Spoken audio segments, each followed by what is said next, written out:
Treasury സെക്രട്ടറിയായി Key Square capital management സ്ഥാപകനായ Scott ബെസന്റിനെ നിയമിക്കുമെന്ന് നിയുക്ത പ്രസിഡന്റ് ഡൊണാൾഡ് ട്രംപ് വെളിപ്പെടുത്തിയിരിക്കുന്നു.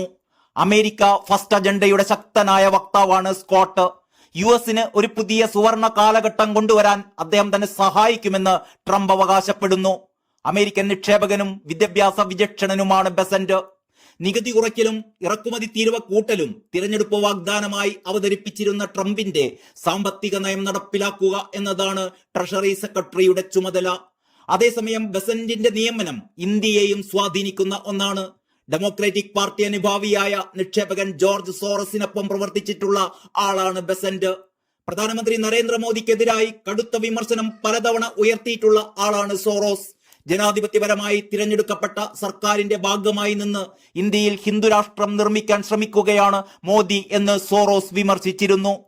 ലോകത്ത് ദേശീയത കുറയുന്നതിന് പകരം തീവ്രമാകുകയാണ് ചെയ്യുന്നത് എന്നും അതിന്റെ ഏറ്റവും വലിയ ഉദാഹരണം ഇന്ത്യയാണ് എന്നും അദ്ദേഹം പറഞ്ഞിരുന്നു. ആർട്ടിക്കിൾ 370 റദ്ദാക്കൽ, CAA തുടങ്ങിയ വിഷയങ്ങളിലും അദ്ദേഹം മോദി സർക്കാരിനെ കുറ്റപ്പെടുത്തിയിരുന്നു. ഗൗതം അദാനിയുടെ സാമ്പത്തിക ഇടപാടുകളെ കുറിച്ച് പുറത്തുവന്ന ഹിൻഡൻബർഗ് റിപ്പോർട്ടുമായി ബന്ധപ്പെട്ടും മോദിക്കെതിരെ അദ്ദേഹം രൂക്ഷ വിമർശനം ഉയർത്തിയിരുന്നു.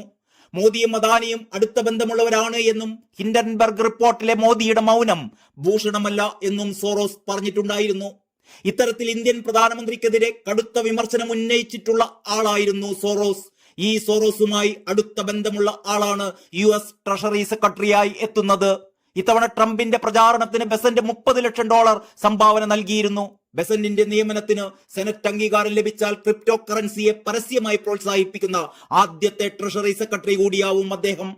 സ്കോട്ട് ബെസന്റ് സമീപ വർഷങ്ങളിൽ ട്രംപിന്റെ താരിഫ് മുതൽ ചെലവ് ചുരുക്കൽ വരെയുള്ള നയങ്ങളെ പിന്തുണച്ചിരുന്നു. സൗത്ത് കരോലിനിയ നിവാസിയായ ബെസന്റ് യേൽ യൂണിവേഴ്സിറ്റിയിൽ ചേർന്ന് പത്രപ്രവർത്തനാകാനും ശ്രമിച്ചിരുന്നയാളാണ്. എന്നാൽ യേൽ ഡെയിലി ന്യൂസിന്റെ എഡിറ്റർ സ്ഥാനം ലഭിക്കാതെ വന്നപ്പോൾ അദ്ദേഹം ആ ശ്രമം ഉപേക്ഷിക്കുകയായിരുന്നു.